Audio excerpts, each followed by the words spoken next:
in the third row. Yeah, I think there's a big problem with immigrants coming and taking seasonal jobs, but I think they must come on a one-way ticket because there's not many people going back after the jobs are finished. And is the work still seasonal? Sorry? Is the work still largely seasonal? It is round here. I mean, I Has work it not on a... spread now? Sorry? Has it not spread to the 12 months? Not really, no, not on the farms and things. But Cabbage grow picking. to say it makes, Yes. I mean, it does unfortunately make sense because, and I'm sure you're right, and that is because going back home doesn't give them jobs that they would like to have, because Europe has been in a bit of a mess and crisis. So we have certainly in the UK seen lots of people come who would have normally gone back, either seasonally or pretty quickly after they made some money here and returned because their economies were doing reasonably well. But that has stopped for a while. But hopefully, what you might see is lots of people leaving if the Polish economy, does as well as, continues to do as well as it's done recently. So it may happen. So unfortunately, we've been hit. And that's why there's so much anti-sentiment, sort of negative sentiment about it, by the fact that Europe has done so poorly economically. But I have just one little case study to tell you and why we need to really worry about what Nigel is saying. And that is Greece. I'm Greek myself and came here to study and then stayed.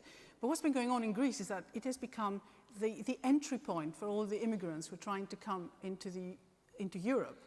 And the population has increased exponentially. It's just extraordinary what's been going on. And what we have there is a strange system where the Constitution says everyone has to go, or the kids have to go to Greek schools. So they have to learn Greek. And within a couple of years, they're Greek. So they have the problem that the lady here talked about, which is that the kids then take over in a way, but they're the Greeks and the parents have to adjust. What has happened, of course, because of all these immigrants coming in, is that the nationalistic tendencies have increased hugely, and we ended up with a party which took quite a lot of seats in government, which has now had all its leaders arrested because they basically were inciting violence against the immigrants. And that has become a serious issue in Europe, and it's not just in Greece, but it's elsewhere too. What we really need to watch here is that we don't end up in the same situation of blaming the foreigners for whatever it is that may be wrong with our own economy. It is... I just want to remind people that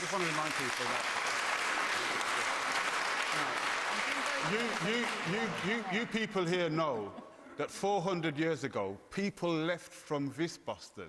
Yes.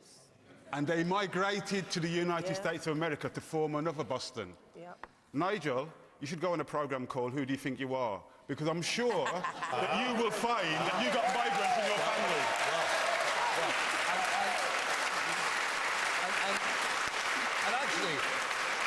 And actually, Benjamin, what is really interesting about this debate is everyone around this table says we should have a managed migration policy into this country, which I completely and utterly agree with. But the elephant in the room, and what the three parties won't talk about, is the fact that if you're a member of the European Union, which has now admitted very poor countries, you have no management at all. There are no restrictions on the numbers of people coming to Britain next year from Romania and Bulgaria, and that is irresponsible, stupid, and against the interests of our own people in this country. That's the point.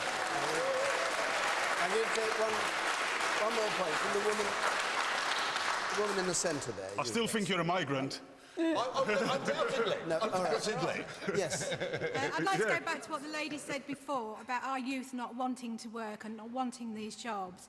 Is it just coincidence that in 2004 to now, our youth unemployment has doubled? Exactly. Is it just coincidence? Not in Boston. Exactly. Can I National, I'm talking as a whole. Can I say, I think there's something, I think in terms of youngsters, I think that all local jobs should be advertised in the job centre, and I don't think that all of them are, and get in order to give youngsters a chance. Not in this country. 800,000 jobs were not advertised in this country, only abroad. Yeah, and I'm saying that they should be advertised. I think they should be advertised in the job centres here, and if people want to advertise them elsewhere, that's fine. And you might then start getting a bit of a break-up of the workforce, as opposed to, there being an advertisement somewhere and people coming over, which I don't think is right.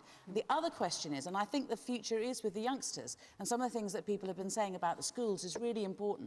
In my area, in my part of inner London, we have people from all over the world come to my area, and a lot of the mothers don't speak English. And we started teaching English as a second language attached to the school. So the mums would come in with the kids. The kids, frankly, don't have any problem learning English. I mean, there was a boy arrived from Korea, and in 6 months, having not spoken any English at all, he's now speaking it fluently, but his mother was a different matter. And the school, it was a really good school, set up classes attached to the school. And in that way, because the mums wanted to be able to talk to the teachers, and that was their motivation. And in that way, we can work towards some sort of integration. But I think you're right. The key to this is youngsters. Can I just ask you one thing before we move on to another question? Why did Labour, according to Peter Mandelson, send out search parties for people to come to this country to work in 2004?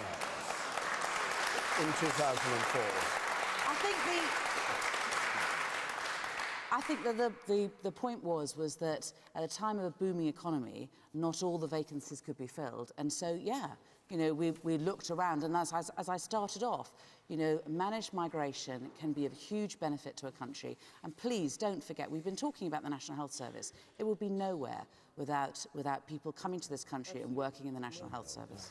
OK, we'll move on.